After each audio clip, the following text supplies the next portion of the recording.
Hello everyone, my name is Danielle, and I'd like to talk to you all today about a war.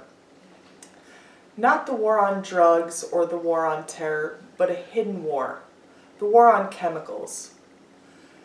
Currently, U.S. Congress and the FDA have regulations in place that allow us to come in contact with many harmful substances.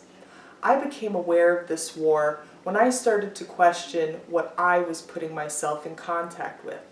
I was startled to find out that I was exposing myself to many harmful chemicals without even knowing it. We need harsher regulations and labeling regulations to help keep consumers safe and informed.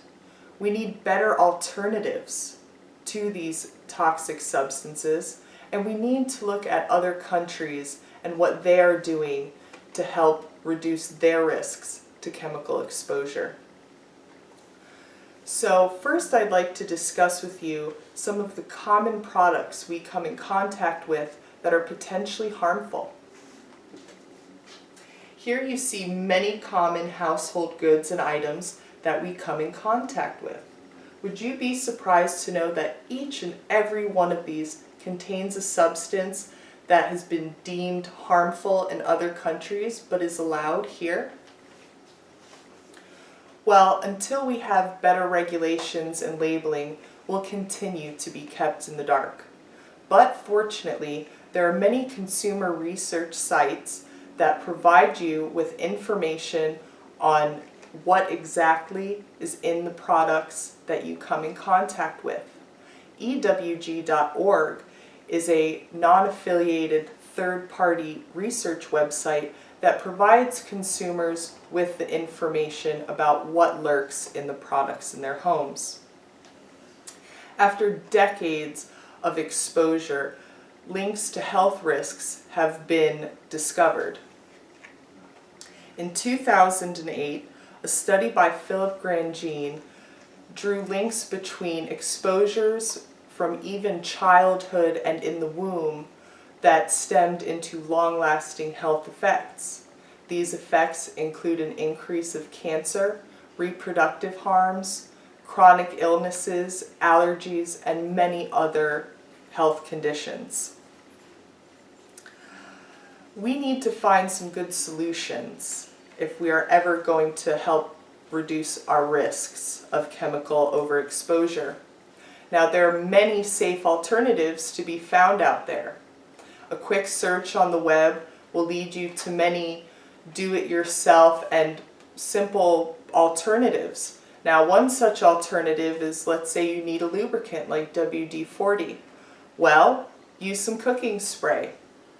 Quick and simple alternative that's also safe on your health. The ATSDR Division of Health Assessment has a very informative website that helps consumers to identify potential harms that might be in the home, such as in paint or mattresses and other uncommon things you would think contain a harmful substance.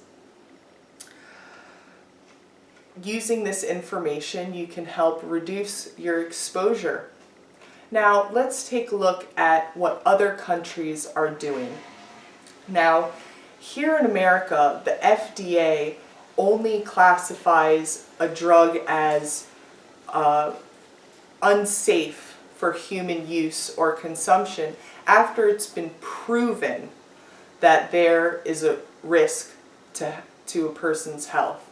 Now, in Europe, they only have to show a potential harm to human health to be able to ban or impose greater regulations on that substance. Now, in 2006, a case study that I found on the researchcenter.com described the benefits that come from tighter regulations on chemicals, and they can be seen in other countries.